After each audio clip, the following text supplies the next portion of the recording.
We're here to do an interview with Brendan Clarke, and we're hoping this will be a regular occurrence at half-time and getting away games from now on.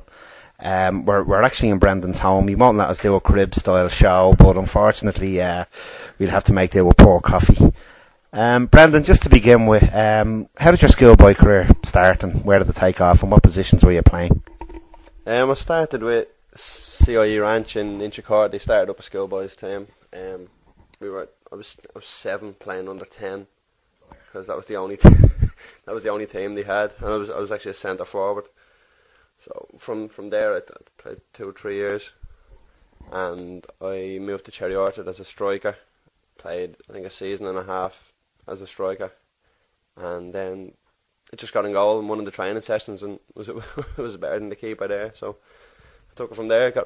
Started playing in goal. So the rest is history.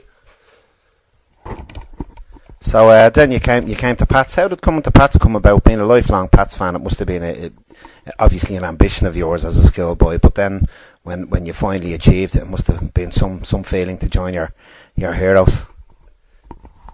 Yeah, it's always great when you grow up. Like I grew up kind of being on the Comac and in the shed, and kind of could never afford cider.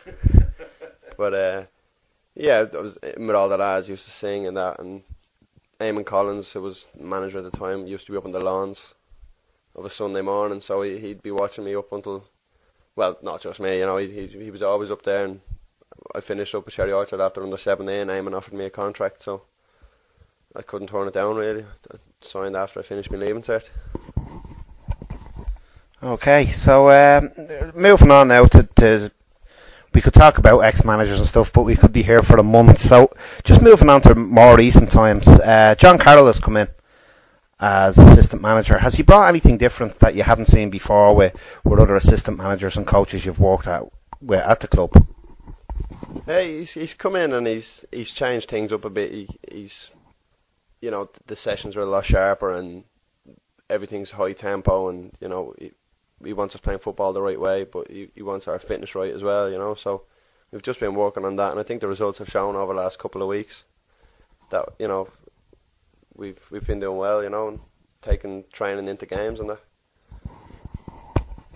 Yeah, you were telling me before you were coaching a kids team in the Inchicore area. I was just wondering, is it something you could see yourself doing when you hang up the gloves? Would you stay in the game or in coaching? Or I know you have an interest in computers and web design and stuff like that, so what way are you thinking? Obviously it's a long way away in your career, but judging by some of your dodgy t-shirt designs, the out coaching could be a good angle for you.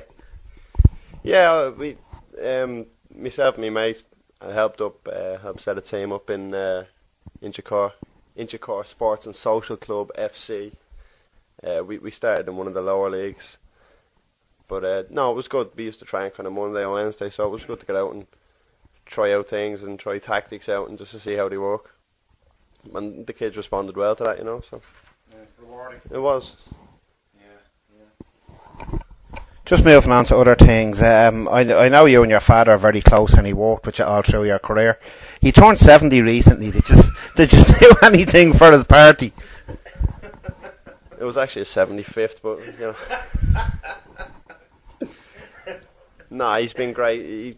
He brought me out when I was a kid. He used to kick a ball and that, and he started it all off for me. So he used to have to chase the ball when I kick it. So I'm thankful for that, you know, like. But no, he's grand, but he is really old. Okay, so this season probably hasn't gone to plan for you so far. It might be fair to say, in terms of the amount of football you're playing. So you're probably the best person in the league to ask this, actually. What's the most comfortable bench in the league? It's good to get a serious question. I'd have to say Wexford. You know, there's a story goes around Wexford that Mick Wallace, you know, he's into Italian football and that he bought the seats from the San Siro, and they are proper. They're like car seats, racing car seats. So I'm going to say Wexford on that one. So just leading on from that, I suppose, in the same vein, does the missus be happy when you bring home a clean jersey every Friday night? Delighted. She'd just be delighted. But thankfully we don't have to wash the gear after on a Friday, so we leave that to Jim. But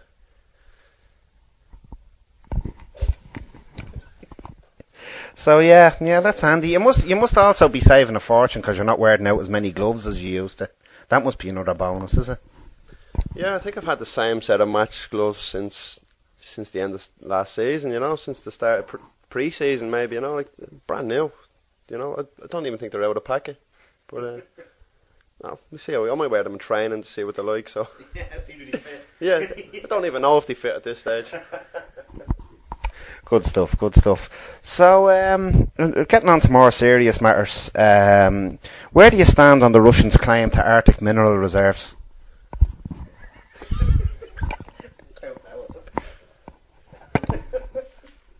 I think that would be an ecumenical matter. Yeah, one of them, right? Okay, so what do you think the future holds for St. Pat's with Kelleher there, or Mr. Kelleher, I suppose I should call him, Sir Kelleher, and if we can keep him on board, it's obviously crucial for the future of the club. And I know you're as I say, you're a lifelong fan and your heart is in the club. Can you see us going further, or the league going further from your point of view? Like, can we make that breakthrough? I know we got fairly close last year when we played Berlin and that, but I think we're still getting quite small crowds, even when we are producing good football and a moderate success. So, do you think the league has a good, viable future? I know people are thinking like along the gate, the 10,000 gates and stuff like that. What do you think on that? Obviously, it's great to have Mr. Kelleher involved. It's great to be backed by such a wealthy person, and it brings a lot of stability to the club and that. But yeah, but this year it's a rebuilding process with the budget and that. We had to cut back, and it's a level playing field now for everyone. It's straight across the board. Good stuff. So listen, obviously last year you were out on sport on loan at Sporting Fingal. They're absolutely shy, aren't they? I'm in no position to comment on that situation.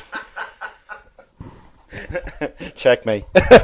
So just a couple of more very brief questions, and we'll let you go back to riding your horses out there on the plains. What type of envelopes would you prefer now? Would you be more of a square man or a rectangle man? I think it's more of a rectangular with a window. The window, it adds a bit of flair to the envelope. It's expensive, isn't it? They are expensive, but if you buy in bulk, you save overall. That's good. That's fair enough. Yeah. Now, so tell me just a really important question.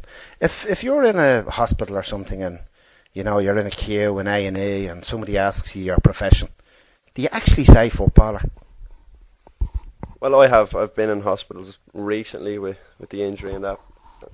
It's more kind of a fill out a form thing, And that's private hospitals. Yeah, well. You just say I'm sportsman, because that's what.